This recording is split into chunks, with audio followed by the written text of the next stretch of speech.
Hello guys, welcome to my channel study with Siddharth. I am your friend Siddharth.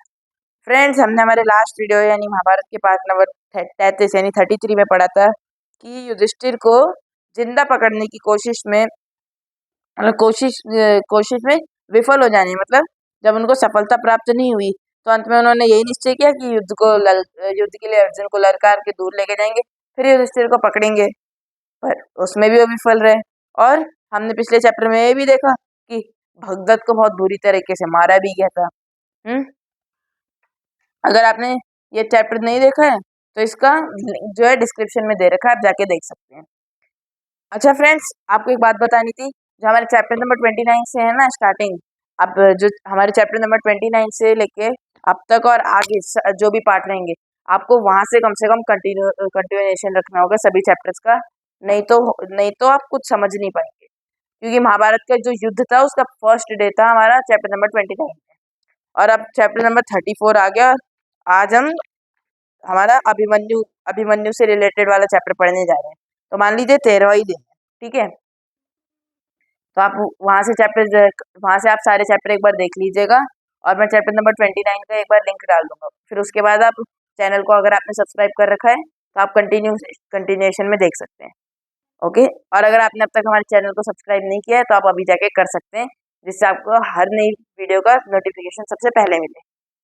Then हमने पिछले chapter में यही पढ़ा था कि वो विफल हो गए। बाद में उन्होंने स्ट्रेटेजी प्लान की कि अर्जुन को यहाँ भेजेंगे वहां भेजेंगे और ऐसा कुछ करेंगे, और उसमें भी वो विफल ही रहे। देन और पिछले चैप्टर में भगदत्त भी मारा गया। अब आज का जो हमारा चैप्टर है पार्ट 34 यानी चैप्टर नंबर 34 अभिमन्यु।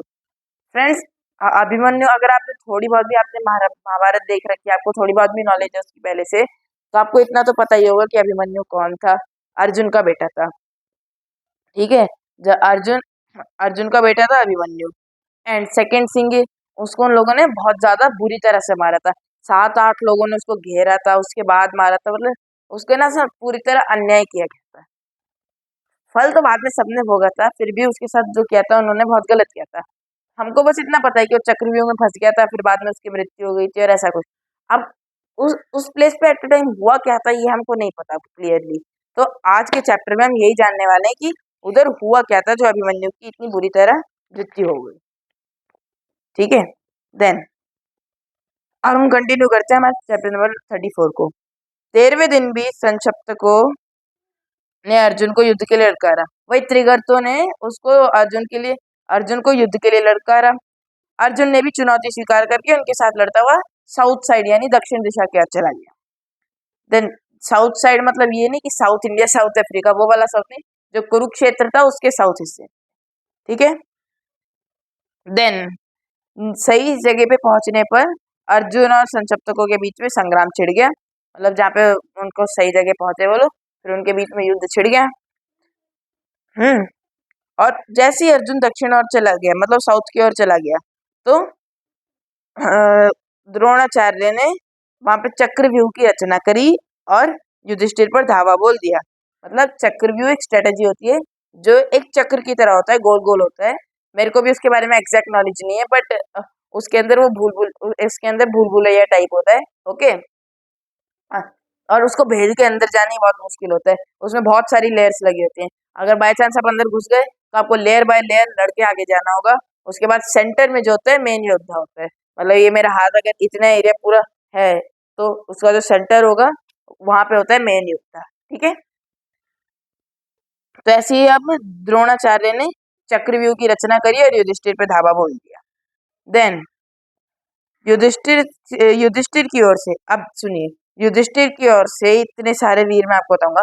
भीम, सात्यकी, चेकितान, दृष्टिद्युम्न, कुंतीभोज, उत्तमौजा, ठीक है, विराटराज, वीर कैके आदि कितने ही सुविख्यात महारथियों ने द्रोणाचार्य के आक्रमण की बाण को रोकने की जी तोड़ कोशिश करी। मतलब मैंने इतने सारे आपको महारथियों सुविख्यात योद्धाओं के नाम लिए, इन सब ने कोशिश करी जो द्रोणाचार्य के बाण आ रहे थे चक्रव्यूह में से उनको रोकने की, पर फिर भी द्रोण का वेग उनसे रोके नहीं रुका। देखिए चक्रव्यूह के अंदर वो एक तो सेफ भी हो गए थे पूरी तरह, उनका वेग इतना खतरनाक हो गया था उनसे रोके नहीं रुक रहा था। ठीक है। अब सब ये देख के सभी महारथी चिंता में पड़ गए। अब सब चिंता में पड़ गए। सुभद्रा का पुत्र अभिमन्यु अभी बालक ही था, मतलब सुभद्रा और अर्जुन का बेटा अभिमन्यु अभी बच्चा ही था। फिर भी रण कुशलता और शूरता के लिए वह इतना अधिक प्रसिद्ध हो चुका था कि लोग उसको कृष्ण एवं अर्जुन की समता करने वाला समझते थे। पर वो उसकी जो रण कुशलता थी, उसकी जो युद्ध नीति थी, वो इतना ज्यादा उसमें प्रसिद्ध हो गया था कि अर्जुन और कृष्ण जी से उसको लोग कंपेयर करते थे, उनका बराबर का समझते थे। आप सोच लीजिए, अर्जुन का बेटा है तो पिता के गुण तो आएंगे ही ना उसमें। देन अच्छा, आपको एक चीज पता है, जो अभिमन्यु था ना, उसके मामा जो थे वो कृष्ण जी थे और पिताजी अर्जुन थे और उसकी माता सुभद्रा थी। अब कृष्ण जी मामा कैसे हुए?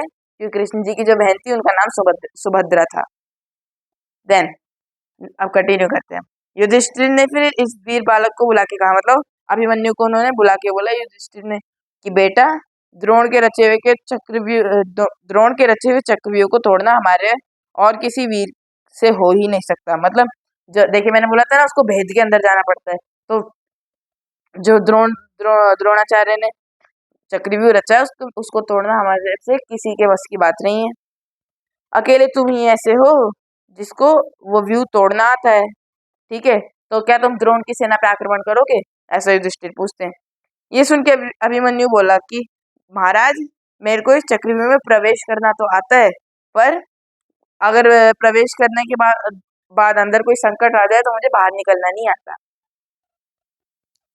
युधिष्ठिर ने बोला कि बेटा, व्यू को तोड़ के एक बार तुम अंदर जाओ, फिर तुम्हारा पीछा करते करते हम भी आ जाएंगे। और तुम्हारी मदद के लिए तैयार रहेंगे। युधिष्ठिर की बातें मानते हुए भीमसेन ने बोला कि तुम्हारे ठीक पीछे पीछे मैं चलूंगा। मतलब भीमसेन बोला कि तुम्हारे ठीक पीछे मैं चलूंगा और धृष्टद्युम्न सात्यकी आदि वीर भी अपनी सेनाओं के साथ तुम्हारा अनुकरण करेंगे, मतलब फॉलो करेंगे तुमको। अब नेक्स्ट पे टर्न कर लीजिए। मैं पूरी तरह एग्जैक्टली रीड नहीं कर रहा, आपको समझा रहा हूँ, इसलिए आपको शायद कंफ्यूजन होती है। देन एक बार तुमने व्यू को तोड़ दिया तो फिर ये निश्चित समझना कि हम सब कौरव सेना को तहस नहस कर देंगे। एक बार वो चक्रव्यूह टूट गया तो मतलब कौरव सेना को हम तहस नहस बहुत आसानी से कर देंगे। ये सब सुन के बालक अभिमन्यु को अपने मामा श्री कृष्ण और पिता अर्जुन की वीरता का स्मरण आया। अब ये सब सुन के उसको, देखिए मैंने बताया था ना, उनके मामा श्री कृष्ण और पिता अर्जुन की सारी वीरता का स्मरण अब उनका आ जाता है। उसके बाद बड़े उत्साह के साथ वो बोला कि मैं अपनी वीरता और पराक्रम से मामा श्री कृष्ण और पिताजी को अवश्य प्रसन्न करूंगा। मतलब बोलते हैं कि मैं अपनी वीरता से अपने मामा और अपने पापा को बहुत प्रसन्न करूंगा। सुमित्र, वह देखो द्रोणाचार्य के रथ की ध्वजा। मतलब मेरे मित्र, वो देखो द्रोणाचार्य की रथ की ध्वजा। ध्वजा मतलब झंडा। ठीक है, उसी उसी और रथ चलाओ।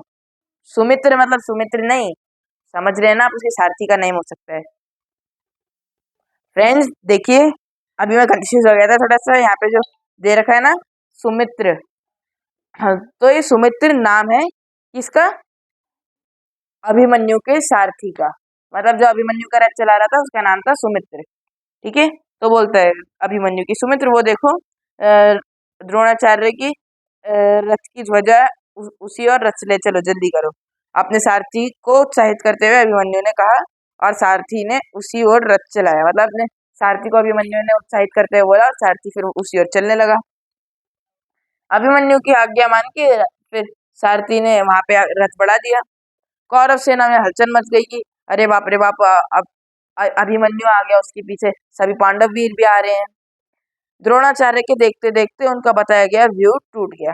मतलब उनका बनाया गया व्यू टूट गया।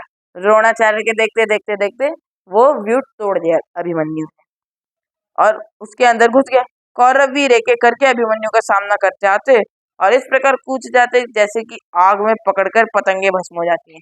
मतलब व्यू तो तोड़ दिया, अंदर लेयर लेयर थी ना, तो ऐसे सभी वीर आते हैं और इस प्रकार वो उनको कूच देता है कि आग में पतंगे भस्म हो जाती हैं। इस प्रकार वो उनको मारता हुआ आगे निकलता है। जो भी सामने आया उसे बालवीर के बाणों की मार से मारा गया।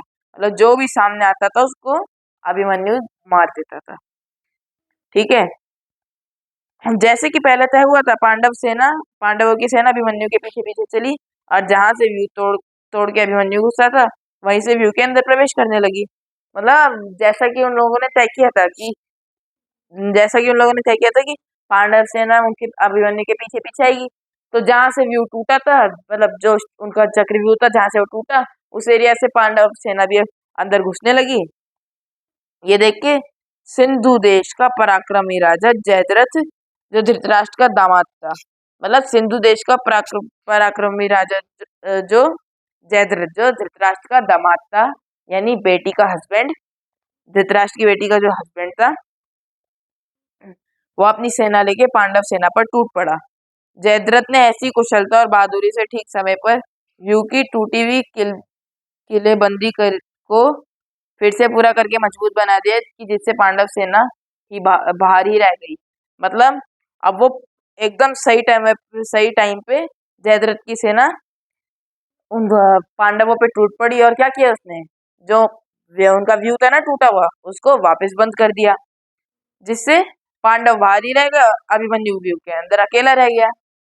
परंतु अकेले अभिमन्यु ने व्यू के अंदर ही कौरव की उस विशाल सेना को तहस नहस करना शुरू कर दिया। मतलब अकेला अभिमन्यु उसके अंदर ही कौरव सेना को तहस नहस करना शुरू कर दिया। ठीक है, जो भी उसके सामने आता खत्म हो जाता। दुर्योधन का पुत्र लक्ष्मण भी अभी बच्चा था, परंतु उसमें भी इतनी वीरता की आभा फूट रही थी कि उसे भय छू भी नहीं सकता था, मतलब उसको डर छू भी नहीं सकता था। अभिमन्यु की बाण वर्षा से व्याकुल होकर जब सभी योद्धा पीछे हटने लगे, तो वीर लक्ष्मण अकेला जाके अभिमन्यु से भिड़ गया। ठीक है, वह वीर बालक भाले की चोट से तत्काल मृत्यु होकर गिर पड़ा। ठीक है, वो अकेला अभिमन्यु से भिड़ गया, अब वो भाले की चोट से तत्काल मतलब एट अ टाइम उसकी डेथ हो गई। ये देख के कौरव सेना और स्वर में हाहाकार उठा, मतलब कौरव सेना में पूरी तरह हाहाकार मच गया। अभिमन्यु का इसी क्षण वध करो, दुर्योधन ने चिल्लाकर कहा, और द्रोण, अश्वत्थामा, बृहद्बल, कृतवर्मा आदि 6 महारथियों ने अभिमन्यु को चारों ओर से घेर लिया। अब देखिए, अभी आपको पता चलेगा कि अभिमन्यु हम अंदर कैसे घुसा है, हमें पता चल गया बाहर सब पांडव कैसे रह गए। अब ये हमको पता चलेगा उन लोगों ने अभिमन्यु को मारा कैसे। ठीक है, तो द्रोण ने कर्ण के पास आकर कहा, पहली बात तो ये, दुर्योधन चिल्ला के बोला कि उसने मेरे बेटे को मारा, अब भी इसको मार दो। देन सेकंड ये हाँ, दुर्योधन ने बोला। उसके बाद द्रोण, अश्वत्थामा, बृहद्बल, कृतवर्मा आदि 6 महारथियों ने अभिमन्यु को सारे चारों ओर से घेर लिया।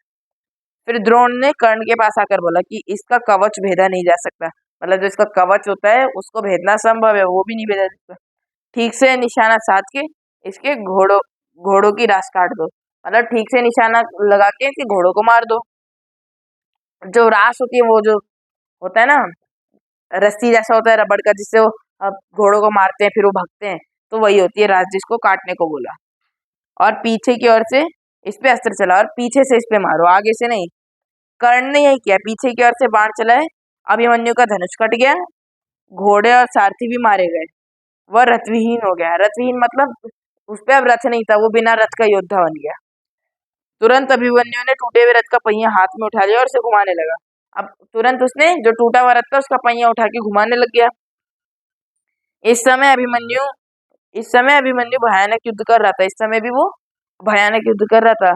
तो ये देख के सारी सेना उस पे एक साथ टूट पड़ी, उसके हाथ का पहिया चूर चूर हो गया, उसके हाथ का पहिया पूरा एकदम चूर चूर कर दिया। इसी बीच दुशासन का बेटा गदा लेकर अभिमन्यु पर झपटा, इस पे अभिमन्यु ने भी फिर पहिया फेंक के गदा उठा लिया, और दोनों आपस में भिड़ गए। दोनों में घोर युद्ध छिड़ गया, एक दूसरे पर गदा के भीषण वार करते हुए दोनों ही राजकुमार आहत होके गिर गए। ठीक है, अब दोनों ही हड़बड़ा कर उठने लगे, और दुशासन का जो बेटा था वो जरा पहले उठ गया। अभिमन्यु अभी उठ ही रहा था कि दुशासन के पुत्र ने उसके सर पे जोर से गदा से प्रहार किया, और यूं भी अब अभिमन्यु कईयों से अकेला लड़ते हुए घायल हो चुका था। वैसे ही वो इतना घायल हो गया था, और इतने सारे लोगों से लड़ते हुए, और अब थककर चूर हो गया था, और गदा की मार पड़ते ही उसकी मृत्यु हो गई। संक्षिप्तकों का संहार करने के बाद युद्ध समाप्त करके अर्जुन और श्री कृष्ण अपने शिविर लौट रहे थे। मतलब उन सबको संक्षिप्तकों को मार के अर्जुन और श्री कृष्ण अपने शिविर लौट रहे थे। अर्जुन ने श्री कृष्ण से बोला कि जनार्दन, मेरा मन थोड़ा घबराया हुआ है। मतलब कृष्ण जी, मेरा मन थोड़ा सा घबराया हुआ है, मैं भ्रांत सा हो रहा हूँ। सब कुछ, सब भाई कुशल से तो होंगे ना? मतलब मेरा मन थोड़ा विचलित सा हो रहा है, सब भाई कुशल तो होंगे ना? आज अभिमन्यु अपने भाइयों के साथ हंसता हुआ मेरा स्वागत करने भी नहीं आ रहा। ऐसी बातें करते हुए दोनों शिविर के अंदर घुसे। उसके बाद किसी के कुछ ना कहने पे भी अर्जुन ने परिस्थिति को देख के अपने आप सारी बातें ताड़ ली और उससे रहा नहीं गया। मतलब जब कोई कुछ नहीं कहता तब भी परिस्थिति को देख के उसने सारी बातें जान ली और अब उससे नहीं रहा गया। वो सब वो सब कुछ जान जाने पे बुरी तरह से बिलखने लगा। मतलब सब कुछ जान जाने पे वो पूरा बिलखने लगा। श्री कृष्ण की बातें सुन के अर्जुन को शांत अर्जुन कुछ शांत हुआ। फिर श्री कृष्ण ने उसको थोड़ा सा मोटिवेट किया और वो थोड़ा सा शांत हुआ। मोटिवेट मतलब उसको साहस दिया कि ऐसे रोते नहीं, और थोड़े बहुत सांत्वना दी और वो शांत हुआ। देन उसने अपने इस वीर पुत्र की मृत्यु का सारा हाल जानना चाहा। अब उसने उसने अपने वीर पुत्र की मृत्यु का हाल जानना चाहा कि उन लोगों ने कैसे मारा उसको। उसके पूछने पे युधिष्ठिर बोले कि मैंने ही अभिमन्यु से कहा था कि चक्रव्यूह के अंदर प्रवेश करो, उसको तोड़कर तुम्हारे पीछे पीछे हम आ जाएंगे। मेरी बात मान के वो उस अभेद्य चक्रव्यूह को तोड़ के अंदर घुस गया। अभेद्य मतलब जिसको तोड़ा ना जा सके, वो उसको भी तोड़ के अंदर घुस गया। हम उसके पीछे पीछे चले, हम अंदर घुसने वाले थे कि पापी जयद्रथ ने हमको रोक लिया। उसने बड़ी चतुरता से टूटे हुए व्यू को फिर से ठीक कर दिया। हमारे लाख प्रयत्न के बाद भी जयद्रथ ने हमें प्रवेश नहीं करने दिया। अब हम बाहर ही रह गए और अंदर कई महारथियों ने मिलके उस अकेले बालक को घेर दिया और मार डाला। उसके बाद युधिष्ठिर की बातें पूरी भी ना हो पाई थी कि अर्जुन ने आर्त स्वर में कहा, हाँ बेटा, कह के मूर्छित होकर गिर पड़ा। मतलब उसने तेज स्वर में बोला कि आ हा मेरा बेटा, और ये कह के वो बेहोश हो गया। चेत मतलब होश आने पर वो उठा और दृढ़ता पूर्वक बोला, मतलब पूरे मोटिवेशन के साथ बोला कि जिसके कारण मेरे प्रिय पुत्र की मृत्यु हुई है, उस जयद्रथ का मैं कल सूर्यास्त से पहले होने से पहले ही वध करके रहूंगा, ये मेरी प्रतिज्ञा है। मतलब अब वो गुस्से में पूरे मोटिवेशन के साथ कहता है कि जिस जयद्रथ की वजह से मेरे बेटे की मृत्यु हुई, कल शाम से पहले उसकी मृत्यु हो जाएगी। और ये ऐसा क्या कि उसकी प्रतिज्ञा, उसने अपना गांडीव पर जोर से टंकार दी। सिंधु देश के सुप्रसिद्ध राजा वृद्धक्षत्र के पुत्र जयद्रथ को अब अर्जुन की प्रतिज्ञा का हाल मालूम हुआ, तो वह दुर्योधन के पास गया और बोला कि मुझे युद्ध की चाह नहीं, मैं अपने देश चला जाना चाहता हूँ। मतलब सिंधु देश के सुप्रसिद्ध राजा वृद्धक्षत्र के जो पुत्र थे जयद्रथ, उन्हें जब अर्जुन की प्रतिज्ञा का हाल मालूम हुआ तो उसने दुर्योधन से जाके बोला कि मेरे को युद्ध नहीं करना, मेरे को इच्छा नहीं है, मैं अपने देश में वापस चला जाता हूँ। ये सुन के दुर्योधन उसको धीरज बन जाए और बोला कि सहदेव, आप भय ना करें, मतलब आप भय ना करें, ठीक है? मेरी सारी सेना आपकी रक्षा करने के लिए नियुक्त कर दी जाएगी, आप बिना किसी शक और डर के रहें। दुर्योधन के इस प्रकार आग्रह करने पे जयद्रथ ने उसकी बात मान ली। सवेरा हुआ। शस्त्रधारियों में श्रेष्ठ आचार्य द्रोण ने सेना की व्यवस्था करने में ध्यान दिया। अब सुबह हो गई और सब में श्रेष्ठ जो थे द्रोणाचार्य, उन्होंने पूरी सेना की व्यवस्था करने में ध्यान दिया। युद्ध के मैदान में 12 मील की दूरी पर युद्ध के मैदान से 12 मील की दूरी पर जयद्रथ को अपनी सेना एवं रक्षकों के साथ रखा गया।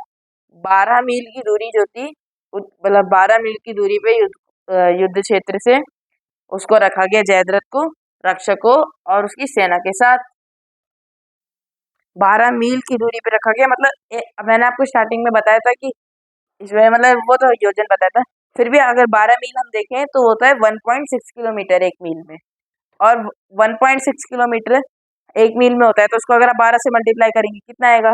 19.2 किलोमीटर अराउंड इतनी दूरी थी युद्ध के मैदान और जयद्रथ को जहाँ पे रखा गया था उसमें, ठीक है? उसको फिर अराउंड हमने एवरेज ले तो 19 किलोमीटर की दूरी पे रखा गया था, और जयद्रथ को उसकी सेना और रक्षकों के साथ रखा। उसकी रक्षा के लिए भूरिश्वा, कर्ण, अश्वत्थामा, शल्य, वृषसेन आदि महारथी अपनी सेनाओं के साथ सुसज्जित होकर तैयार खड़े थे। मतलब उसकी रक्षा के लिए भूरिश्वा, कर्ण, अश्वत्थामा, शल्य, वृषसेन और आदि और भी बहुत सारे महारथी अपनी सेनाओं के साथ सुसज्जित होकर वहां पे तैयार खड़े थे। अर्जुन पहले भोजों की सेना पर टूट पड़ा, मतलब उसने पहले भोजों की सेना पर टूट पड़ा मतलब उन पे अटैक किया। ओके। कृतवर्मा और सुदक्षिण पर एक ही साथ हमला करके उनको परास्त करके वह श्रुता युद्ध पर टूट पड़ा। मतलब कृतवर्मा और सुदक्षिण को एक ही साथ वो मतलब एक ही साथ हमला करके उन दोनों को हराकर श्रुता युद्ध पे टूट पड़ा। जोरू की लड़ाई छिड़ गई और श्रुता युद्ध के घोड़े मारे गए। इस पर उसने गदा उठाकर श्री कृष्ण पे प्रहार किया, परंतु निशस्त्र और युद्ध में शरीक न होने वाले कृष्ण जी पर फेंककर मारी हुई गदा श्रुतायुध को ही जाके लगी और श्रुतायुध मृत होके गिर पड़ा। मतलब पहली बात तो निशस्त्र थे और वो युद्ध में भी एंट्री नहीं की थी उन्होंने, तो उसने श्री कृष्ण को गदा फेंक के मारी तो वो उसी पे लग गई और वो मर गया। देन इस पर काम्भोजराज सुदक्षिण ने अर्जुन पर जोरों का हमला कर दिया और इस पे काम्भोजराज सुदक्षिण जो थे उसने अर्जुन पे जोरों का हमला कर दिया, पर अर्जुन ने उस पे बाणों की ऐसी वर्षा की कि उसका रथ चूर चूर हो गया, उसके कवच के टुकड़े टुकड़े हो गए और छाती पे बाण लगने से वो भी हाथ फैलाता हुआ जमीन पे गिर गया। इस प्रकार अपना गांडीव हाथ में लिए असंख्य वीरों का काम तमाम करता हुआ अर्जुन आगे बढ़ता गया और कौरव सेना के समुद्र को चीरता हुआ अंतिम उस जगह पर जहाँ पहुंचा जहाँ जयद्रथ अपनी सेना से घिरा हुआ खड़ा था। मतलब इस तरह अपने गांडीव को हाथ में लिए असंख्य मतलब अनगिनत लोगों को मारता हुआ वो उनका काम तमाम करता हुआ आगे गया और कौरव सेना का इतनी बड़ी सेना थी, कौरव सेना के समुद्र को चीरता हुआ उस जगह पे जहाँ पहुंचा, यानी 19.2 किलोमीटर दूर जहाँ पे जयद्रथ था। अर्जुन का रथ जयद्रथ की ओर आते देख दुर्योधन चिंतित और दुखी हुआ। अब अर्जुन का रथ जब जयद्रथ की ओर जाने लगा ये देख के दुर्योधन दुखी हुआ। देन जयद्रथ की रक्षा के लिए नियुक्त वीरों ने जब सुना तो उनके दिल में एक बारगी दहल उठे और भूरिश्वा कर्ण वृषण शल्य अश्वत्थामा जयद्रथ आदि 8 महारथी अर्जुन का मुकाबला करने को तत्पर हो उठे। मतलब अब जब उन लोगों को पता चला कि वहां पे अर्जुन आ रहे हैं तब सब लोग एकदम डर से गए। भूरिश्वा कर्ण वृषसेन शल्य अश्वत्थामा जयद्रथ आदि जो टोटल 8 महारथी थे, ठीक है, सब अर्जुन का मुकाबला करने को तत्पर हो चुके, एकदम तैयार हो गए। ओके फ्रेंड्स, देखिए ये था हमारा चैप्टर नंबर 34 जिसका नाम था अभिमन्यु। इसमें हमने देखा कि अभिमन्यु की मृत्यु कैसे हुई और अर्जुन ने अपनी प्रतिज्ञा कैसे करी, पर हमने प्रतिज्ञा पूर्ति के बारे में अभी तक नहीं जाना है। अब फ्रेंड्स ये इतने इंटरेस्टिंग मोड पे जाके रुक चुका है कि आपको नेक्स्ट वीडियो देखना ही पड़ेगा इसकी कंटिन्यूएशन के लिए। तो अब हम मिलते हैं हमारे नेक्स्ट वीडियो में। आज के लिए इतना ही। अगर आपको वीडियो अच्छा लगा हो तो उसको लाइक शेयर और कमेंट करें और हमारे हर वीडियो का नोटिफिकेशन सबसे पहले पाने के लिए हमारे चैनल को सब्सक्राइब करें। एंड आपको अगर कोई भी डाउट हो आप कमेंट सेक्शन में पूछ सकते हैं। जय हिंद।